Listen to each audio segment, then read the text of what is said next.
ওপৰত অৰুণাচলৰ যিটো অৰ্থনীতি, এই অৰ্থনীতিৰ বুনিয়াদটো কিয় দিব লাগে? এইটো হৈছে আমাৰ অসমৰ ডেকা শক্তি। ইয়ালৈ আহক, কাম কৰক, লগতে নিজৰো উপকাৰ সাধন কৰক আৰু এই ৰাজ্যখনৰো যিটো অৰ্থনৈতিক বিকাশ, এই বিকাশ কৰিব পাৰিব বুলি মই অনুভৱ কৰোঁ। মোৰ দৃষ্টিত আজি দুদিন থাকি মোৰ এটা অনুভৱ হৈছে অৰুণাচল এখন ফ্লাৱাৰ গাৰ্ডেন, এখন ফুলনি।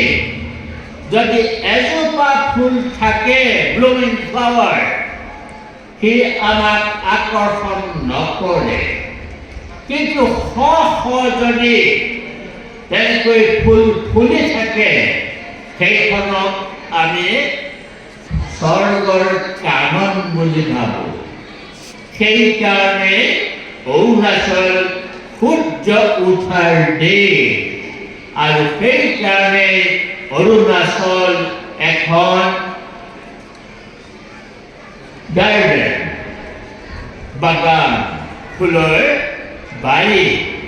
আৰু এই ফুলৰ বাৰীয়ে ভাৰতবৰ্ষ তথা অসমৰ বিভিন্ন লোকক সদায় আকৰ্ষণ কৰি আছে আৰু ভৱিষ্যতেও থাকিব। যেতিয়া দুখন ৰাজ্য ওচৰা ওচৰিকৈ থাকে, তেতিয়া সাধাৰণতে ব্যৱসায়িক দৃষ্টিভংগীৰে এই যিটো প্ৰব্ৰজন, অহা যোৱা, এইটো চলি থাকে। তাৰ যোগেদিও ৰাজ্যখনৰ আৰ্থিক যিটো অৱস্থা, সেই আৰ্থিক অৱস্থাটো সুদৃঢ় হ'ব পাৰে। কাৰণ ইতিহাসৰ বহু আগৰে পৰাই সমগ্ৰ পূৰ্বাঞ্চলৰ যিটো ইতিহাস, তালৈ প্ৰব্ৰজনৰ বিভিন্ন ধাৰাই অৰুণাচলকো সম্প্ৰতি চুই গৈছিল। এই যিটো প্ৰব্ৰজন, এই প্ৰব্ৰজন এটা সময়লৈকে এখন দেশৰ, এখন ৰাজ্যৰ হিতাৰ্থে বুলি আমি ক'ব পাৰোঁ, হিতৰ কাৰণে।